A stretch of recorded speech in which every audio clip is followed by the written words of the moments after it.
সালামু আলাইকুম ভাই, আশা করি ভালো আছেন আর আপনি তো সব সময় ভালো থাকেন। আমিও আল্লাহর অশেষ রহমতে আলহামদুলিল্লাহ ভালো আছি।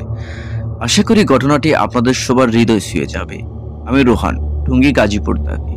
তারপর তিনি তার মোবাইল নাম্বার শেয়ার করেছেন, আমি সেটা শেয়ার করছি না।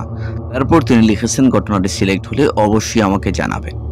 ঘটনাটি আমার এক পরিচিত ভাইয়ের কাছ থেকে সংগ্রহ করা এবং অজানা কোনো এক কারণে তার নাম বলতে বারণ করেছেন। আর অনিচ্ছাকৃত যদি ভুল ত্রুটি হয় তাহলে অবশ্যই ক্ষমা সুন্দর দৃষ্টিতে দেখবেন। তাহলে চলুন শুরু করা যাক। বলছি তার বাসায়। সে রাতে আমি ঘুমাতে পারিনি। মনের মধ্যে অদ্ভুত এক কৌতূহল, এক অজানা আকর্ষণ টানছিল আমাকে সেই পুরনো কুটিরের দিকে, যেখানে কেউ যেতে চায় না। গ্রামের এক কোণে নির্জন এক জায়গায় দাঁড়িয়ে আছে কুটিরটি। কত বছর আগে তৈরি হয়েছিল কেউ জানে না। অনেকে বলে ওটা আসলে একসময় কোনো ধনী জমিদারের শিকার কুটি ছিল। আবার কেউ বলে এটা ছিল এক সাধুর আশ্রম। সেখানে সে তপস্যা করত। কিন্তু সময়ের সঙ্গে সঙ্গে কুটিরটি ভেঙে পড়ে যেতে থাকে আর ধীরে ধীরে এক ভয়ানক কাহিনীর জন্ম হয়। কুটিরের দেয়ালগুলো ভাঙ্গাচুরা, ফাটল ধরা। কাঠের খুঁটিগুলো যেন এক একটা সময়ের সাক্ষী হয়ে দাঁড়িয়ে আছে। লতাগুলো মেসে গেছে, চারপাশ আর জানালা ভাঙ্গা। মাঝে মধ্যে বাতাসে জানালা পাল্লাগুলো এমনভাবে নড়ে উঠে যেন কেউ ভিতর থেকে ঠেলে দিচ্ছে। অনেকেই বলে রাতে ওখান থেকে চাপা ফিসফিস শব্দ আসে। কখনো কখনো শোনা যায় কারো কান্নার আওয়াজ। সবাই বলে ওখানে জিনেরা বাস করে, কিন্তু আমি ভয় পাইনি কখনো। তাই ঠিক করলাম আমি নিজেই যাব, নিজেই দেখবো সত্যি কিনা। চাঁদের আলো মাটিতে পড়েছিল, সোনালি চাপ রেখে নিস্তব্ধ বাতাস কি শুধু জ্বরে গিয়েছিল? শুধু মাঝে মাঝে দূর থেকে বেশি আসা শিয়ালের ডাক। আমার হাতে ধরা একটা লণ্ঠন আর এক হাতে লাঠি। ধীরে ধীরে এগিয়ে গেলাম কুটিরটির দিকে। বুকের ভেতর কেমন যেন দুক দুক করছিল, কিন্তু পা থামাইনি। কুটিরের সামনে এসে দাঁড়াতেই একটা গা সমসম অনুভূতি হলো। জায়গাটা একেবারেই নীরব, যেন কেউ কত বছরেই এখানে আসেনি। দরজার কাঠ পুরনো, একটু চাপ দিতেই কড়াটা খুলে গেল। ভেতরে ঢুকতেই দেখি দুলুই টাকা একটু পুরনো খাট, ভাঙ্গা চেয়ার আর মেঝেতে কিছু অদ্ভুত চিহ্ন। মনে হলো এখানকার সময় থমকে গেছে। কিন্তু তখন হঠাৎ বাতাসটা যেন থেমে গেল। মনে হলো আমার আশেপাশে কেউ আছে। পেছন থেকে অদ্ভুত একটা শব্দ আসলো। আমি দ্রুত দাঁড়ালাম। সামনে দাঁড়িয়ে আছে লম্বা একটা ছায়া মূর্তি।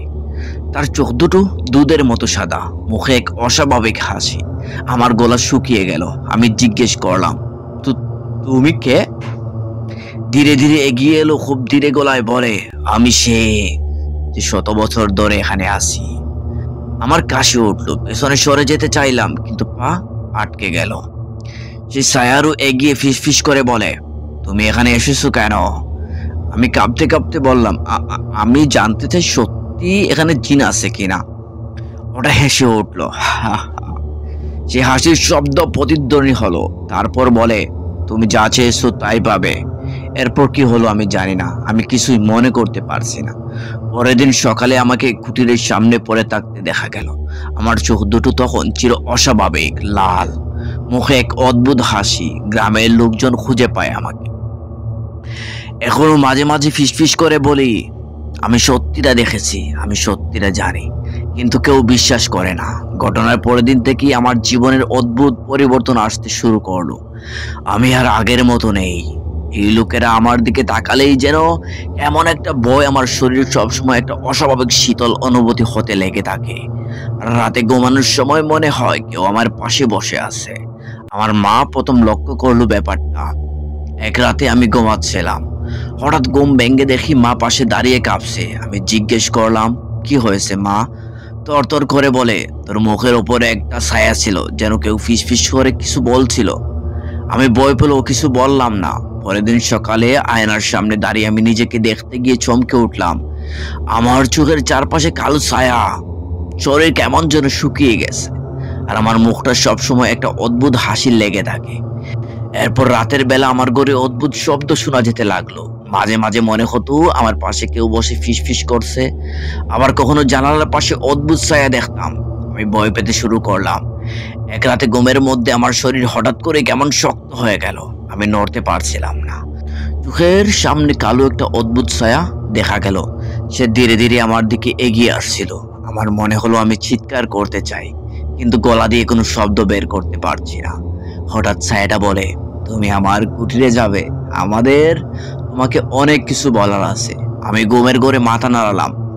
পরের দিন সকালে ঘুম ভাঙতেই বুঝতে পারলাম আমার হাতের তালুতে এক অদ্ভুত চিহ্ন মনে হলো। আগুনে পুড়িয়ে দেওয়া হয়েছে। এখন আর পেছনে ফেরার কোনো উপায় নেই। আমাকে কুটিরে যেতেই হবে। আমি জানি না সেখানে আমার জন্য কি অপেক্ষা করছে। আমি আবার কুটিরে গেলাম। এবার কেবল কৌতূহল নয়, একটা অদ্ভুত উদ্ঘাটনের তীব্র আকাঙ্ক্ষা আমাকে ঠেলে নিয়ে গেল সেই পুরনো স্থানে। দরজা ঢেলে ঢুকতেই দেখি আগের মতো সবকিছু ধুলোয় ঢাকা, কিন্তু এবার বাতাসে একটা অদ্ভুত গন্ধ ছড়িয়ে আছে, যেন পুরো কাঠ ধূপের মিশ্রণ। হঠাৎ আমি মেঝেতে খেয়াল করলাম এক দুই জায়গায় ধুলো নেই, যেখানে স্পষ্টভাবে একটা বৃত্ত, আর তার মাঝখানে ছোট্ট একটা দরজার চিহ্ন। বুকের মধ্যে কেমন যেন টিপ টিপ করতে লাগলো। আমি হাত দিয়ে সরাতেই দেখলাম একটা কাঠের দরজা। আমি দরজাটা খুললাম, আর তার নিচে দেখলাম অন্ধকারে ঢাকা এক সিঁড়ি। নিচ থেকে আসছে চাপা ফিসফিসানির আশ্বাস প্রশ্বাসের শব্দ। আমি জানি আমাকে নিচে নামতেই হবে। আমি ধীরে ধীরে সেই অন্ধকার সিঁড়ির দিকে এগোতে লাগলাম। হাতের লণ্ঠনের আলো ঝিমিয়ে আসছে, আর চারপাশের শীতল বাতাস যেন আরো ভারী হয়ে উঠছে। নিচ থেকে বেশি আসা ফিসফিসানির শব্দ স্পষ্ট হতে লাগলো, যেন কেউ নিচে দাঁড়িয়ে আমার আসার অপেক্ষা করছে। প্রথম ধাপ পেরোনোর পরেই আমার গায়ের লোম খাড়া হয়ে উঠলো। মনে হলো অদৃশ্য কোনো শক্তি আমার আশেপাশে ঘুরে বেড়াচ্ছে। দ্বিতীয় ধাপে পা রাখতেই পেছন থেকে দরজার প্রচন্ড শব্দ হয়ে গেল। আমি থমকে দাঁড়ালাম, কিন্তু পেছনে তাকানোর সাহস হলো না। আমি ধীরে ধীরে নামতে লাগলাম। একসময় সিঁড়ি শেষ হলো, আর আমি এক বিশাল গুহার ভিতরে পৌঁছালাম। দেয়ালের পুরনো লণ্ঠন জ্বলছে, তার দিকে আলোয় আমি যা দেখলাম তাতে আমার শ্বাস বন্ধ হয়ে আসছিল। গুহার মাঝখানে পাথরে বেদির উপর বসে আছে সেই ছায়ামূর্তি।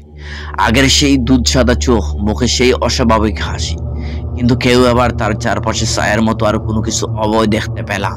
তাদের চেহারাও স্পষ্ট, কিন্তু তারা যেন আমার দিকে তাকিয়ে আছে। ছায়ামূর্তি ধীরে ধীরে উঠে দাঁড়ালো, আর সুর গভীর হতে লাগলো, ভয়ঙ্কর। তুমি ফিরে এসেছো। আমরা জানতাম তুমি ফিরে আসবে, কারণ তুমি এখন আমাদেরই একজন। আমার শরীর জমে গেল। আমি কাঁপা কাঁপা গলায় বললাম, তোমরা কে? আমি কি চাইলে এখান থেকে যেতে পারবো? ওরা হেসে উঠল। ওরা গুহার দেয়ালগুলোতে সেই হাসির প্রতিধ্বনি শুরু হলো।